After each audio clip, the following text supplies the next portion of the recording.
बहुत समय पहले की बात है। एक घना और रहस्यमय जंगल था जहां हर प्रकार के जीव जंतु चैन की जिंदगी जीते थे।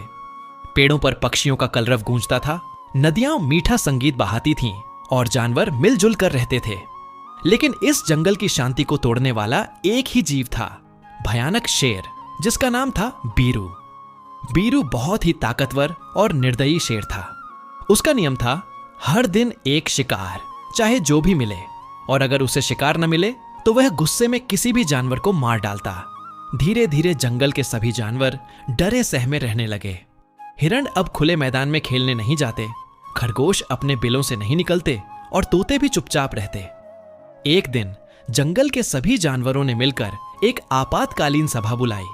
बूढ़ा हाथी, तेज दौड़ने वाला चीता, डरपोक खरगोश और यहां तक कि तोते और बंदर भी एक बड़ी चट्टान के पास इकट्ठा हुए। हाथी ने चिंतित स्वर में कहा, अगर हम यूं ही रोज एक एक कर मारे जाते रहे तो कुछ ही दिनों में जंगल खाली हो जाएगा। तभी वहां एक चालाक लेकिन बूढ़ी लोमड़ी पहुंची। उसका नाम था मंथरा। मंथरा जंगल की सबसे चतुर जीव मानी जाती थी। उसकी आंखों में ज्ञान और चालाकी चमकती थी। लोमड़ी जंगल के सारे जानवरों से बोली, मैंने एक उपाय सोचा है। हम हर दिन खुद उसे एक जानवर भेजेंगे भोजन के लिए। सब जानवर कुछ सोच में पड़ गए। ये बात भले ही खतरनाक लगे, लेकिन इससे बाकी जानवरों की जान बच सकती थी। अंत में सभी सहमत हो गए। वे शेर के पास पहुंचे और प्रस्ताव रखा। शेर ने पहले तो जोर से दहाड़ा, हूंफ, तुम सब मुझे नियम सिखाओगे? लेकिन फिर उसने सोचा, अगर रोज खाना खुद चलकर मेरे पास आए तो मुझे मेहनत क्यों करनी? वह गरजते हुए बोला, ठीक है, लेकिन एक शर्त है। अगर किसी दिन मेरा भोजन देरी से आया तो मैं पूरे जंगल को खा जाऊंगा। जानवरों ने डर के मारे सिर हिलाया और योजना शुरू हो गई। हर दिन एक जानवर शेर की गुफा में जाता और उसका शिकार बन जाता। अब बारी आई लोमड़ी मंथरा की, पर वह कोई आम लोमड़ी नहीं थी। उसने शेर की भूख से निपटने की एक योजना बना ली थी। उसे दिन के पहले पहर ही शेर की गुफा में जाना था, लेकिन मंथरा ने जानबूझकर देरी की। शेर भूख से तिलमिला रहा था। उसकी आंखें लाल थीं और जबड़े गुस्से से कांप रहे थे।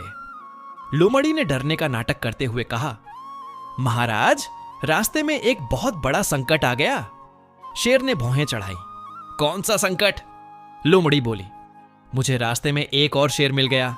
वह आपको ललकार रहा था। शेर की आंखों से अंगारे निकलने लगे।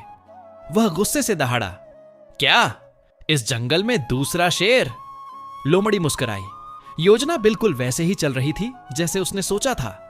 वह शेर को एक पुराने सूखे कुएं के पास ले गई। लोमड़ी ने इशारा किया, महाराज देखिए, वो रहा वो शेर कुएं के अंदर।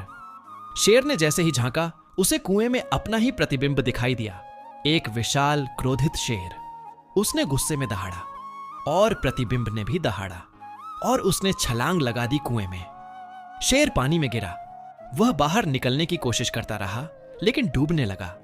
कुछ ही मिनटों में जंगल का आतंकी शेर बीरू पानी में समा गया। ऊपर खड़ी मंथरा लोमड़ी ने चैन की सांस ली और बोली, बुद्धि और चालाकी ताकत से बड़ी होती है। जब जानवरों को यह खबर मिली कि शेर मारा गया तो जंगल में ढोल बजने लगे। बच्चों ने नाच किया, बंदरों ने ढोल पीटे और पक्षियों ने मीठे गीत गाए। लोमड़ी मंथरा को जंगल की रक्षक का दर्जा मिला।